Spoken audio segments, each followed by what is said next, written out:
E vou começar respondendo já a sua pergunta, entendeu? Assim, por que a gente cresce tão pouco, né? E a gente está num ano em que o mundo está crescendo, e já o ano passado cresceu mais que a gente, esse ano de novo, provavelmente no ano que vem de novo, com todas as dificuldades que o mundo está enfrentando, com todas as discussões de inflação e de desaceleração. Porque eu acho que tem umas lições de casa que a gente está há décadas precisando fazer, né? Esse problema fiscal, ele não é novo.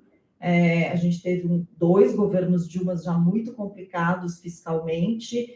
O Temer fez algumas reformas, o Bolsonaro aprovou Previdência, mas a gente tem uma discussão muito grande já há muito tempo de orçamento muito engessado, gastos muito engessados, gastos muito elevados, pouca medição de eficiência dos gastos. Então, apesar de nós termos uma sociedade que precisa de gasto público, precisa de gasto em saúde, precisa de gasto em educação, a gente não discute, assim, gastamos muito, mas gastamos bem, é eficiente, não é? Então, essa é uma discussão já antiga, que afeta a produtividade da economia. A gente tem um ambiente de negócios complicado, uma série de medidas microeconômicas foram passando ao longo dos anos e melhoraram um pouco, mas tem muito para fazer.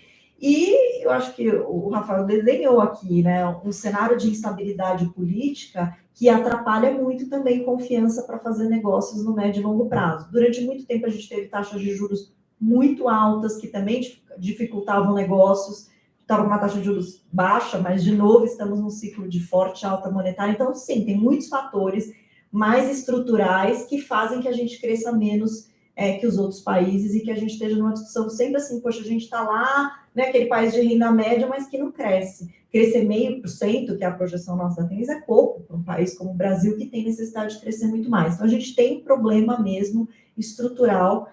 Nem falei de educação, que é outra área que a gente investe muito, mas investe mal, e que, enfim, foi péssima nos últimos anos, de novo, né? Então, assim, é um tipo de investimento que vai dar resultado lá na próxima geração, mas que a gente fica adiando de consertar esse problema. Então, acho que tem várias questões que afetam a produtividade da economia brasileira e que fazem uma economia muito fechada, então não é uma economia mundial aberta para o resto do mundo. Então, a gente tem um monte de problemas estruturais que a gente precisa melhorar. Um Estado que é muito pesado, que é grande, aí não faz bem o seu serviço.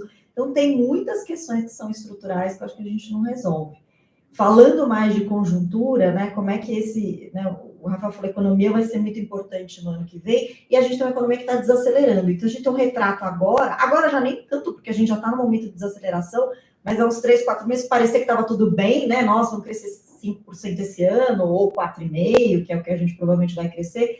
Mas isso é um retrato, assim, da recuperação que veio pós-pandemia. Agora a gente já está no momento, de novo, de desaceleração. Exatamente porque, assim, a gente tem uma instabilidade política muito grande, que afetou muito a taxa de câmbio. Isso trouxe uma inflação para cá, além da inflação mundial, né, além da discussão de como é que as cadeias globais no mundo de repente se desestruturaram com uma pandemia que fechou muitos negócios e que também mostrou que, assim, você tinha, no fundo, uma coisa, né, uma engrenagem que para funcionar tinha que estar toda azeitadinha. A hora que você, né, deu problema aqui e ali, demora para refazer isso, para efetivamente voltar a funcionar, e aí a gente teve alta de preços de commodities agrícolas, de commodities metálicas. Agora a gente está discutindo alta de mão de obra, né? As pessoas nem todas querem voltar para trabalhar como era antes, receberam auxílios e não querem voltar fora do Brasil. E isso atrapalha a gente. Para completar, a gente tem uma desvalorização cambial imensa que teve a ver com esse cenário de instabilidade, e a nossa inflação é muito mais alta. Nós vamos fechar esse ano com 10% de inflação, 10,5% de inflação, é muito alta, com um país que eu sempre lembro, né, quando a gente conversa, assim, tem inércia inflacionária, viveu uma hiperinflação e nunca se desindexou. Então, assim, quase todos os nossos contratos têm lá reajuste anual pelo IPCA, né, vários pelo IGPM, né, os aluguéis pelo IGPM. Então, o que acontece? A gente vai carregando, uma inflação muito alta num ano, demora 2, 3 anos para voltar para o trilho, que é o que a gente vai viver. O Banco Central teve que subir juros, né? Estamos no sistema de metas de inflação, então ele tem que subir juros. Acabou de sair o Copom, foi mais 1,5 ponto hoje, que era dentro do esperado. Tem muitas discussões de onde esse ciclo termina, pode terminar em 11,25, 11,5 ou 12, mas acho que o importante é uma alta de juros muito forte que breca a economia. No fundo é isso, é mais juros, é crédito mais caro para consumo, para investimento, então a gente tem uma economia desacelerando. Nossa projeção de meio tem um viés negativo, diria, né? Então, pode ser 0, pode ser menos meio, não é difícil isso acontecer, né? Qualquer solavanco maior, em um ano em que você vai ter muita instabilidade, você pode ter um câmbio em alguns momentos ali em 6,5, e isso trazer muita incerteza, você pode ter um número mais baixo do que esse. Com uma inflação no ano que vem ainda elevada, alguns fatores saem um pouco de campo, energia, talvez que além de tudo, para completar, a gente teve crise hídrica e preço de energia em alta nesse ano, né, para atrapalhar ainda mais. Então, tem alguns desses fatores saem de cena, em termos de inflação no ano que vem, mas os preços dos serviços já estão subindo, voltam a subir, né? A gente não estava consumindo muitos dos serviços porque eles nem estavam funcionando. A partir do momento que eles começam a funcionar, esses preços tendem a subir também. Então, o ano que vem é muito provável que a gente tenha uma inflação próxima dos 5%, ainda uma inflação muito alta, é uma inflação lá no teto da meta de novo, então o Banco Central deve continuar com juros altos por um bom tempo, e é por isso que eu acho difícil a economia dar um refresco para o governo, no sentido de estar crescendo mais e aí impulsionar a popularidade e fazer com que a gente tenha um desempenho melhor do governo Bolsonaro, porque efetivamente vai ser um quadro ruim e complicado para o ano que vem.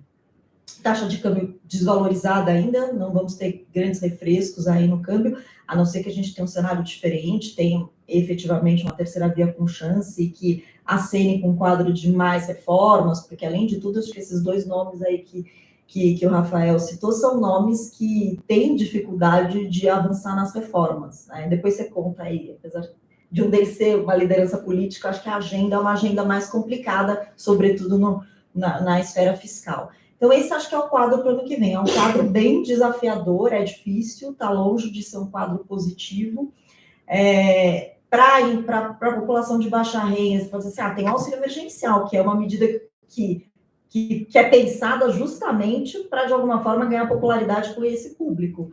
Mas tem uma inflação alta, bem alta, também atrapalhando muito a renda real dessas famílias. Então, é um ano bem complicado para a renda das famílias também, para consumo. Então, não tem nenhum alívio, eu diria, de nenhum lado. É um quadro bem desafiador, mesmo para 22. E que segue, né? Eu acho que, assim, nossos problemas, como você bem falou, a gente é uma economia que são problemas de médio e longo prazo. Se você não resolver, a gente tem os próximos anos, não só 22, como anos bem complicados. Acho que, em linhas gerais, é isso, assim, então é um quadro bem difícil. Então, nesse caso que vocês estão colocando, assim, a imagem de marca, quer dizer, a figura, a imagem de marca de um candidato, se a gente está falando dessa coisa polarizada, você está falando de Bolsonaro e de Lula, ela deve ter um peso, inclusive, para atrair investidores, para toda essa insegurança política. Quer dizer, então, isso, assim, é a minha leitura, né? Eu não sou... Mas tem peso. Né? E isso é uma coisa mais desafiadora, eu acho, que qualquer coisa. Porque, vocês falaram, vocês acabaram de falar, está tudo presinho, né? Você está preso, você tem Constituição, você tem compromissos, um monte de coisa. Mas você ainda coloca mais um tempero, com duas coisas completamente opostas, quer dizer... Como para o mercado lá fora, né?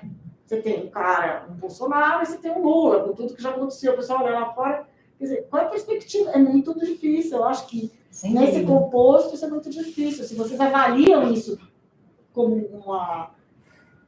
uma variável, não entra na conta, independente de quem vai ser, quem serão os dois. Não, claro que entra na conta e tem um peso, não é um peso desprezível. É só ver o que aconteceu com o Brasil esse ano. O nosso risco país está bem descolado de outros emergentes e isso tem a ver, e mesmo com os nossos próprios dados e fundamentos, se a gente fosse olhar, isso tem muito a ver com a imagem também, né?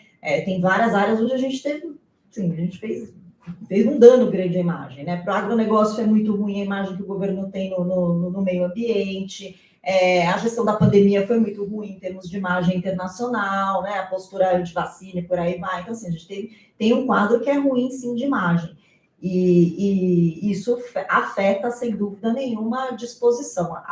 A vantagem sempre em emergentes tem muito país complicado, não só o Brasil, então você tem que avaliar muitos países complicados, mas sem dúvida nenhuma isso entra na conta e isso faz diferença, fez diferença 2021, está fazendo diferença, sem dúvida nenhuma. Né? A instabilidade institucional que a gente teve, né, brigar com o judiciário também faz diferença, né? Então, assim, a gente teve um quadro que foi muito agravado. Não é à toa que a gente tem a desvalorização mundial que a gente tem aqui. Muito disso teve a ver com esse quadro ruim político e que trouxe mais instabilidade. Mas acho que é isso, gente. De economia, em linhas gerais, é isso. Acho que vou passar para o Paulo aí para a gente até abrir para fazer uma conversa, mas o quadro é esse: é um quadro desafiador, com inflação elevada, crescimento baixo, desemprego caindo pouco, tem vagas sendo criadas, a ocupação cresce em relação a esse ano, os serviços voltam a contratar, é um setor que é mão de obra intensivo e atrai muita gente, mas muita gente volta a procurar trabalho, né? Então, muita gente que saiu do mercado de trabalho porque não tinha crédito para deixar os filhos na pandemia, porque não tinha como procurar trabalho na pandemia, volta a poder procurar trabalho. Então, mais vagas são criadas, mas mais pessoas estão no mercado de trabalho. Então, a taxa de desemprego também cai pouco. Isso é um quadro bastante complicado aí para um ano, além de tudo, eleitoral e de muita volatilidade. Fala, Rafa. Tem chance, assim, de não haver nenhuma reforma fiscal? E se não houver, a alta nos juros sozinho seguram a inflação? Nenhuma reforma fiscal, eu não sei se a gente chama de reforma, acho que primeiro assim, é difícil não ter nenhuma âncora fiscal, mesmo num governo PT. Essa é uma discussão grande que a gente está fazendo lá na Tendências agora, mas é difícil simplesmente o próximo governo dizer assim, dane-se o lado fiscal, porque não há espaço para isso. Mas o Banco Central, eu acho que vai ter que trabalhar bastante nos próximos anos, né? Não vai poder relaxar, porque o quadro é muito grave e ele passa por reformas muito relevantes, que é o que a Rafa falou, que dependem de aprovação de emenda constitucional. Passa para olhar para o gasto de pessoal, sem dúvida nenhuma, que é alguma reforma administrativa, é difícil ficar sem ela. A reforma tributária é relevante também, mas acho que ela afeta menos a questão do lado fiscal, porque é difícil ter aumento de carga tributária, mas talvez tenha também, eu acho que assim, não dá para desprezar, então assim, é difícil não passar por alguma reforma no próximo governo e de quem estiver lá não tenha que ser obrigado a olhar para isso e traçar algumas medidas nessa direção. Mas assim, o quadro é muito grave, então eu diria que é difícil imaginar que a gente vai voltar a juros baixos como a gente teve, porque não vai ter essa folga.